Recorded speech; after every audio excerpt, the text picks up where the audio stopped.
want you to imagine something for me. Imagine you're standing on a beautiful sand beach, and the waves are rolling in, it's sunset, the sun's setting on the horizon, and the waves are just glistening blue. Something kind of like this. And now, I want you to imagine going beneath the waves. And as you go beneath these waves, you swim amongst the coral, amongst the beautiful fish, the beautiful dolphins, and you look up to your right, and you see a sea turtle. And this sea turtle is chasing its prey, a jellyfish. And as you watch it chase its prey and catch it and start to eat it, you realize something. This turtle is chasing a plastic bag, not a jellyfish. And now, all you can do is sit there helplessly and watch this poor turtle suffocate. Hi, I'm Jackson Smith, and today I'm going to be talking to you about the dangers of plastic to our environment and how they're damaging our environment and what we can do to fix them. As someone who is very passionate about the environment, I have been researching basically my entire life about this topic, and I've started integrating aspects of this lifestyle into my own life. And so today, I'm going to be telling you about the damage plastic causes and how we should handle it by supporting companies that eliminate plastic and by eliminating the use of single-use plastic ourselves. But in order to understand the damage plastic causes, we first need to buy into this. Plastic destroys habitats. It kills organisms and it ruins the beauty of our oceans.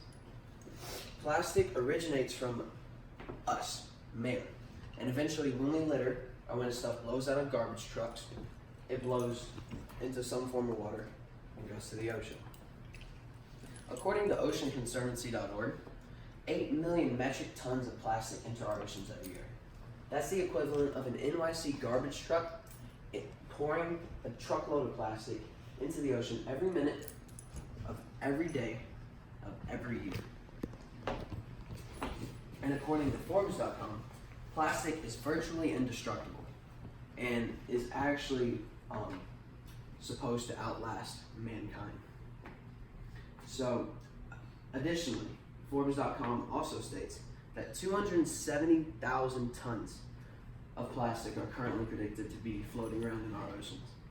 That's the equivalent of 540 million pounds of plastic floating around in our environment, putting 700 different various species at risk. Animals think this plastic is food.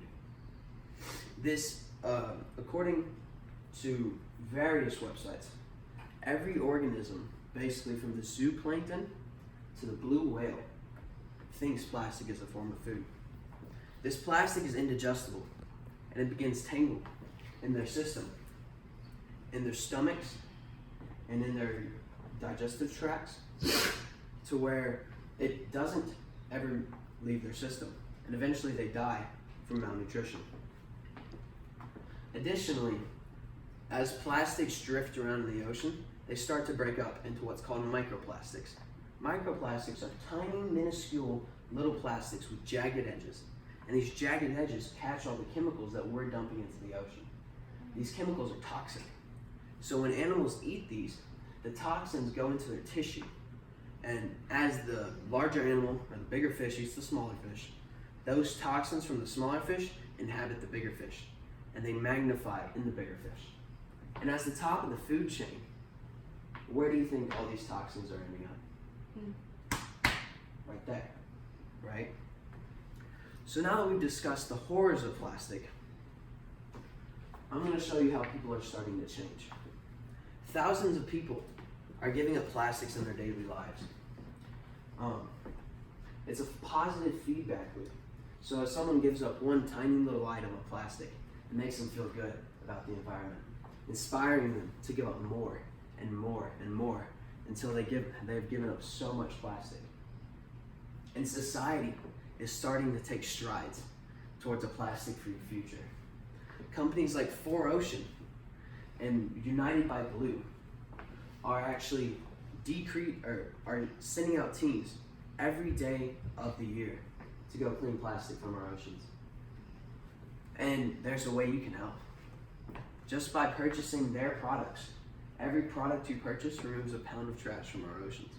A pound of trash. That's a lot of plastic bags. Am I right? So, this only does so much. These organizations can only do so much. It's up to you to fix this problem. Because it is our choices that is affecting this environment. Cleaning up our oceans does not matter unless we stop the production of plastics in the first place. But we can do this easily. We can replace everyday items called single-use plastics, like straws. Replace your plastic straw with a metal straw. Or replace your styrofoam coffee cup at work with a keep cup. Fashionable, saves the planet. Or quit using disposable razors and instead invest in a safety razor. Looks more elegant next to your sink and all metal, no plastic. You can also, instead of using bottled soap and bottled shampoo, you can try shampoo bars and soap bars. No plastic, plastic-free packaging. Everything comes in a cardboard box. You can also use cups like these to replace plastic water bottles and regular plastic cups at restaurants. I personally take my Yeti everywhere with me. And you can also take your little pins, your plastic pins, and upgrade to a fountain pen. They're refillable and you don't pollute the earth. And these are all very small steps that we can implement into our daily lives fairly easily. And as we've discussed, plastic is a huge problem. With the tons and tons of plastic in our oceans today, it needs to stop now. It is possible for you to make a difference by supporting companies and by replacing single-use plastics. We can make change. With just a few small little habits, we can decrease the amount of plastic in our oceans with very little effort. We can save that dying sea turtle and relieve our oceans of plastic, untainted by man, to where we're just back to the sparkling blue waves. Thank you. Good job. Good job.